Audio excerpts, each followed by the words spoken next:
નમસ્કાર મિત્રો, હું પરેશ ચાવડા એજ્યુસફરમાં આપનું હાર્દિક સ્વાગત કરું છું. ચાલો આજે આપણે જોઈએ તારીખ 9 થી 10 ફેબ્રુઆરી 2017ના કરંટ અફેરના અગત્યના મુદ્દાઓ.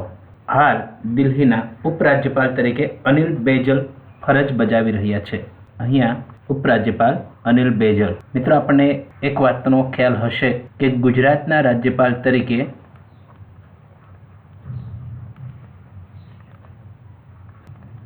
હાલ ઓપી કોહલી હોદ્દા પર છે.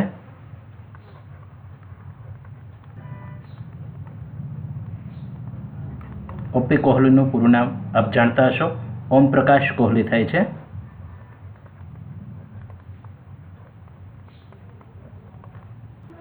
ભારતીય ફિલ્મ અને ટેલિવિઝન સંસ્થાના 6 પાઠ્યક્રમને સ્નાતકોત્તર ડિગ્રીની માન્યતા પ્રદાન કરવામાં આવેલ છે. તો ભારતીય ફિલ્મ અને ટેલિવિઝન સંસ્થાને અંગ્રેજીમાં FTTI તરીકે ઓળખવામાં આવે છે, જેનું પૂરું નામ film and television institute of India થાય છે અને તેનું મુખ્ય કાર્યાલય મહારાષ્ટ્રના પુણે ખાતે આવેલ છે. ત્યાર પછી આગામી 15 ફેબ્રુઆરી 2017ના રોજ ભારતની અવકાશ સંશોધન સંસ્થા ઇસરોએ એક સાથે 104 જેટલા ઉપગ્રહો અવકાશમાં છોડી અને એક નવો રેકોર્ડ પ્રસ્થાપિત કરેલ છે. હાલ ઇસરોના ડાયરેક્ટર તરીકે કિરણ કુમાર ફરજ પર છે.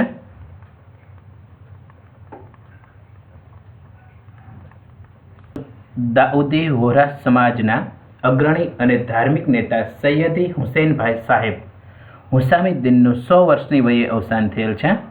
પૂર્વ રાષ્ટ્રીય અધ્યક્ષ એવા હસુભાઈ દવેની મહાત્મા ગાંધી લેબર ઇન્સ્ટિટ્યૂટ અમદાવાદ ખાતે ગવર્મેન્ટ ઓફ ગુજરાતના વાઇસ ચેરમેન પદે તેમની વરણી છે એ કરવામાં આવેલ છે. આપણે મહાત્મા ગાંધી જે લેબર ઇન્સ્ટિટ્યૂટ છે એની વાત કરીએ તો આ સંસ્થા 15 સપ્ટેમ્બર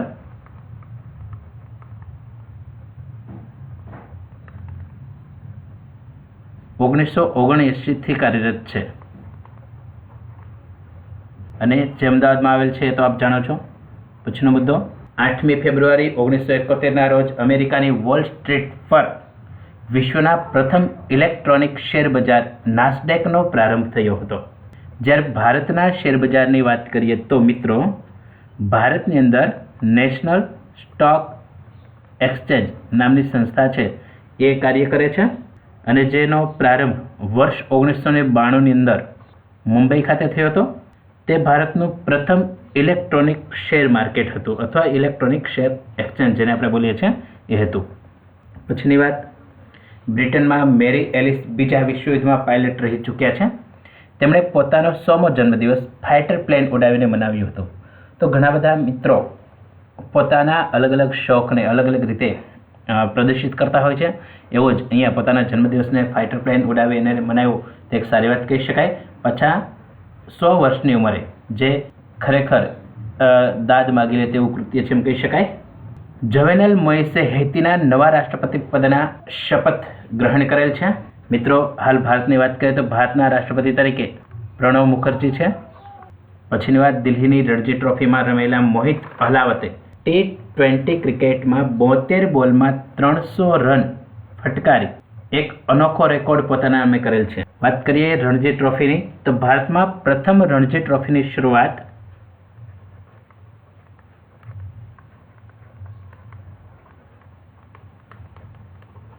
વર્ષ 1934માં રમાઈ હતી. આ રણજી ટ્રોફીની જો જીતની હારમાળાની વાત કરીએ તો આજ સુધીમાં મુંબઈ 41 વખત રણજી ટ્રોફી જીતેલ છે, જ્યારે ગુજરાત માત્ર 1 વખત એટલે કે જે વર્તમાનમાં જીત્યું છે એ ગુજરાતના ફાળે છે. પછીનો મુદ્દો જોઈએ તો હાલમાં ભારતીય વિમેન્સ ટીમે ICC women's world cup qualifier ટુર્નામેન્ટની પ્રથમ મેચમાં શ્રીલંકા સામે 114 રને જીત મેળવેલ છે. પછીનો મુદ્દો,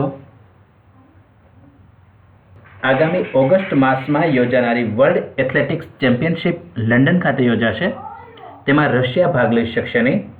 મિત્રો, આપ જાણતા હશો કે ડોપિંગ મામલે રશિયા આ રમતમાંથી બહાર રહેશે એવું લાગે છે.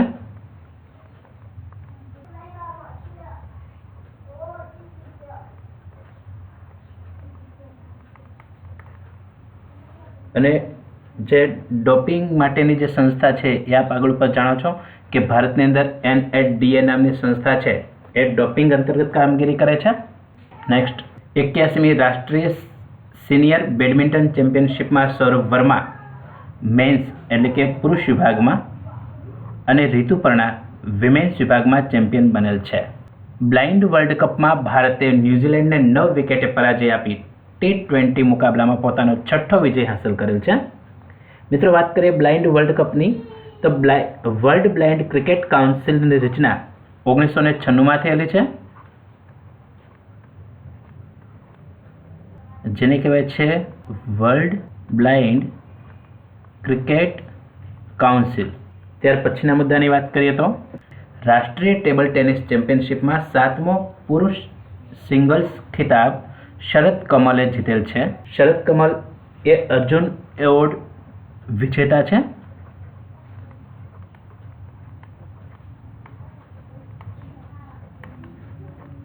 અને તેઓ ચેન્નાઈના વતની છે. પછીનો મુદ્દો ઇન્ટરનેશનલ એસોસિએશન ઓફ એથ્લેટિક્સ ફેડરેશનના અધ્યક્ષ સેબેસ્ટિયન કુએ રહ્યા છે, એટલે કે હાલમાં તે સેબેસ્ટિયન કુએ આ પદ પર કાર્યરત છે. હાલમાં ઇટાલીએ ડેવિસ કપ ટેનિસ ટુર્નામેન્ટમાં વર્તમાન ચેમ્પિયન આર્જેન્ટિનાને પરાજિત કરેલ છે. મિત્રો, ડેવિસ કપની વાત કરીએ તો ડેવિસ કપ ટુર્નામેન્ટ ટેનિસ રમત સાથે સંકળાયેલ છે અને આ કપ એટલે કે સંસ્થાની સ્થાપના 1900ની સાલમાં થયેલ છે, એટલે કે આજથી 117 વર્ષ પહેલા. નેક્સ્ટ, કેન્દ્ર સરકાર દ્વારા 2022 સુધીમાં ખેડૂતોની આવકને બમણી કરવા માટે એક સમિતિની રચના કરવામાં આવેલ છે. હાલમાં સરકાર દ્વારા ખેડૂતોના હિત માટેની એક સંસ્થા છે, જે સંસ્થા RKVY નામે ઓળખાય છે, જેનું પૂરું નામ થાય છે રાષ્ટ્રીય કૃષિ વિકાસ યોજના. રાષ્ટ્રીય કૃષિ વિકાસ યોજના. પછીનો મુદ્દો, APA યોજનાનો શુભારંભ વર્ષ 2012માં આયકર અધિનિયમ અંતર્ગત થયો હતો, જે ટેક્સ સાથે સંલગ્ન બાબત છે.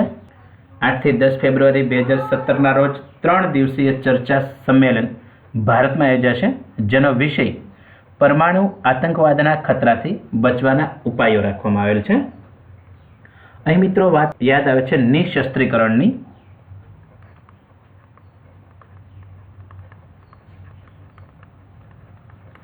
તો પ્રશ્ન થાય નિશસ્ત્રીકરણ એટલે શું? તો નિશસ્ત્રીકરણથી આંતરરાષ્ટ્રીય ક્ષેત્રે શાંતિ સ્થાપી શકાય એવો હેતુ છે રાખવામાં આવ્યો છે. નિશસ્ત્રીકરણને બીજા અર્થમાં કેવું તેમ કહેવાય કે તમામ દેશોએ પોતાની પાસે જે કાંઈ શસ્ત્રોનો જથ્થો છે એ શસ્ત્રોનો જથ્થો માત્ર ને માત્ર પોતાની સુરક્ષા માટે રાખવાનો છે. એનો ઉપયોગ છે એ સામેના રાષ્ટ્ર માટે અથવા અન્ય રાષ્ટ્ર માટે કરવાનો નથી, જે માત્ર પોતાના સ્વ બચાવ માટે કરી શકાય. એટલે શસ્ત્રીકરણ હોવા છતાં નિશસ્ત્રીકરણનો જો રાહ છે અપનાવવામાં આવે તો વિશ્વ શાંતિ છે એ કાયમ માટે લાવી શકાય. પછીનો મુદ્દો, આંધ્રપ્રદેશ રાજ્યનું પ્રથમ સ્માર્ટ પોલીસ મથક તરીકે અમરાવતીના ગંતુર શહેરમાં નગરપેલમ રાજ્યની અંદર તૈયાર કરવામાં આવેલ છે. આ પોલીસ સ્ટેશનનું ઉદ્ઘાટન ચંદ્રબાબુ નાયડુના હસ્તે કરવામાં આવેલું.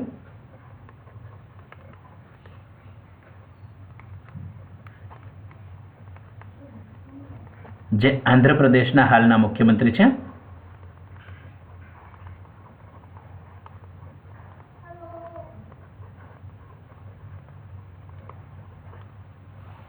પછીની વાત, કેન્દ્ર સરકાર દ્વારા રેલવેની ટિકિટ લેનાર મુસાફરો પાસેથી લેવાતો ચાર્જ છે એ નાબૂદ થશે. આ છે કેશલેસ સિસ્ટમની સુવિધા અથવા એના માટેનો થયેલો આપણને ફાયદો. પછીની વાત, દિલ્હીના પોશ વિસ્તારમાં લુટિયન્સ દિલ્હીના ડેલહાઉસી માર્ગને નવું નામ દારા શિકોહ આપવાનો પ્રસ્તાવ NDMC દ્વારા મંજૂર કરવામાં આવેલ છે. દારા શિકોહ એ આપણું એક ઐતિહાસિક પાત્ર છે, જે શાહજહાં અને મુમતાઝના પુત્ર હતા. તેમનો સમયગાળો દિલ્હીમાં 30 ઓગસ્ટ 1659નો રહેલો છે. અને NDMCની જો વાત કરીએ તો NDMCનું પૂરું નામ થાય છે ન્યૂ દિલ્હી મ્યુનિસિપલ કોર્પોરેશન. પછીની વાત, યોગ ગુરુ બાબા રામદેવની આગેવાની હેઠળ ભારતીય યોગ સંઘની રચના કરવામાં આવેલી છે.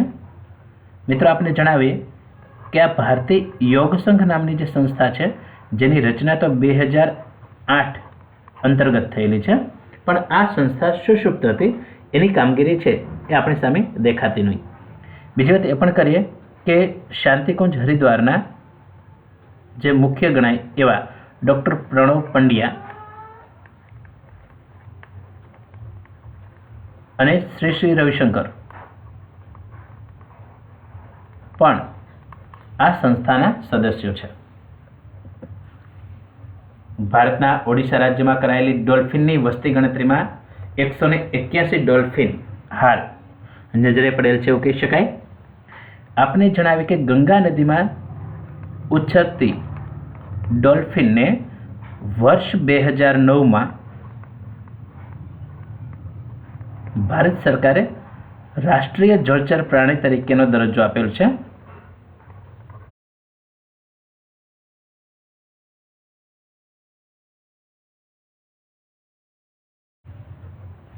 પછીની વાત કરીએ તો કર્નલ સિંહને આવનાર 2 વર્ષ માટે પ્રવર્તન નિર્દેશાલયના નિર્દેશક તરીકે નિયુક્ત કરવામાં આવ્યા છે. તો પરિવર્તન નિર્દેશાલય એક નાણાકીય તપાસ એજન્સી છે.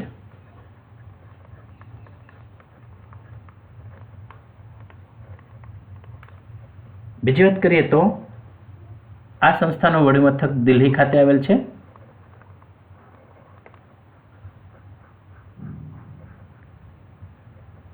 પહેલી મે 2015 નો દિવસ પરિવર્તન નિર્દેશાલય દિવસ તરીકે પણ સરકાર દ્વારા મનાવવામાં આવેલો. પછીની વાત, ભારતીય કોસ્ટગાર્ડ દ્વારા સંયુક્ત આરબ અમીરાત દેશ સાથે મળી અને 6 ફેબ્રુઆરી 2017ના રોજ સંયુક્ત સૈન્ય અભ્યાસ શરૂ કરાયેલ છે. કેમરૂન દેશ દ્વારા નેશન્સ ફૂટબોલ કપ 2017નો ખિતાબ જીતી લેવામાં આવેલ છે. પછીની વાત, જાપાનના હિરોશિમા યુનિવર્સિટી અને national institute of information and communication ટેકનોલોજીએ ટેરાહર્ટ્ઝ ટ્રાન્સમીટર બનાવેલ છે.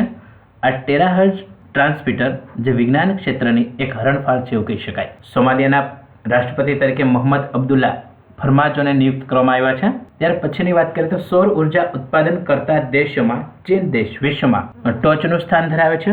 મિત્રો, અહીંયા સૌર ઉર્જાની સૌપ્રથમ શરૂઆત અથવા એનો ખ્યાલ 1897 થી શરૂ થયેલ છે અને ફ્રાન્ક શુમન દ્વારા આ ખ્યાલ છે એ વિકસિત કરવામાં આવ્યો એવું કહી શકાય. પછીનો મુદ્દો, રશિયા દેશે અફઘાનિસ્તાન પર મુખ્ય ક્ષેત્રીય સંમેલન બોલાવેલ છે. ત્યારબાદ ઇંગ્લેન્ડની સંસદના નીચલા ગૃહમાં હાઉસ ઓફ કોમન દ્વારા 8 ફેબ્રુઆરી 2017ના રોજ બ્રેક્ઝિટ હેતુ માટે પ્રસ્તાવને પારિત કરવામાં આવેલ છે. મિત્રો, આપને જણાવી દઈએ કે યુરોપમાંથી છૂટા પડવાની જે ગતિવિધિ છે એટલે કે બ્રેક્ઝિટ છે એનો પ્રથમ પ્રયાસ 23 જૂન 2016 અંતર્ગત થયેલો. દેશની સુપ્રીમ કોર્ટ દ્વારા ગુજરાત સરકારને આદેશ આપવામાં આવ્યો છે કે નર્મદા બંધના કારણે મધ્યપ્રદેશના વિસ્થાપિતોને ભોગવવી પડેલી હાલાકી બદલ તેઓને ₹400 કરોડ રૂપિયાનું વળતર આપવામાં આવે. મિત્રો, આપને જણાવી દઈએ કે નર્મદા બંધની શરૂઆત થતી હતી એ સમય દરમિયાન NGO ચલાવતા મેઘા પાટીકર છે એણે પણ ગુજરાત સરકાર સામે મોરચો માંડેલો. રહી વાત વિસ્થાપિતોની કરીએ તો વિસ્થાપિતો એટલે કોણ? તો વિસ્થાપિતો એટલે બંધ બાંધવાને કારણે જે લોકોને જમીન, જે લોકોના આવાસ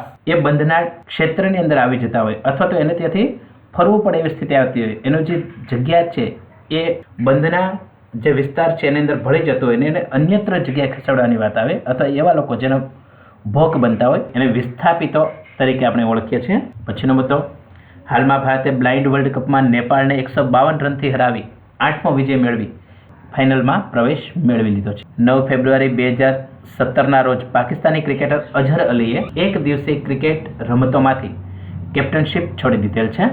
9 ફેબ્રુઆરીના રોજ દર વર્ષે ચોકલેટ ડે ઉજવવામાં આવે છે. અસમ રાજ્યના નાણામંત્રી હિમંત વિશ્વ શર્માએ હાલ વર્ષ 2017-18 માટે રાજ્યનું બજેટ રજૂ કરેલ છે.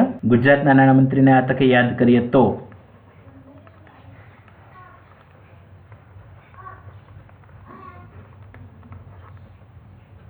હાલ નીતિનભાઈ પટેલ છે.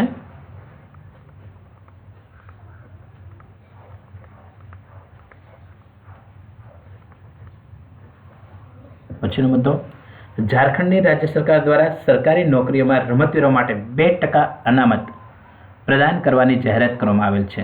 આ 2% અનામત એ ત્યાંના રમતવીરોને એક આગવું સન્માન અપાવશે. મિત્રો, જોઈએ આજનો સવાલ. તાજેતરમાં કયા પાકિસ્તાની ક્રિકેટરે એક દિવસીય ક્રિકેટ રમતોમાંથી કેપ્ટનશીપ છોડી દીધેલ છે? તો મિત્રો, કેવો લાગ્યો અમારો આ વિડીયો? જો આ વિડીયો આપને ગમ્યો હોય તેને શેર કરો, લાઇક કરો અને અમારી ચેનલને સબસ્ક્રાઇબ કરો. જ્યારે સબસ્ક્રાઇબ કરવાની વાત આવે ત્યારે લાલ બટન આપ દબાવશો એટલે તમે સબસ્ક્રાઇબ થઈ ગયા એવું ગણાશે. બીજું કે ઉપર તમને એ સ્ક્રીનની ઉપર જો કોઈ બેલ જેવું દેખાતું હોય તો બેલ ઉપર પણ ક્લિક કરો, જેથી કરીને અમારા આગળના તમામ અપડેટથી આપ વાકેફ રહી શકો. આ વિડીયો જોવા બદલ આપનો ખૂબ ખૂબ આભાર.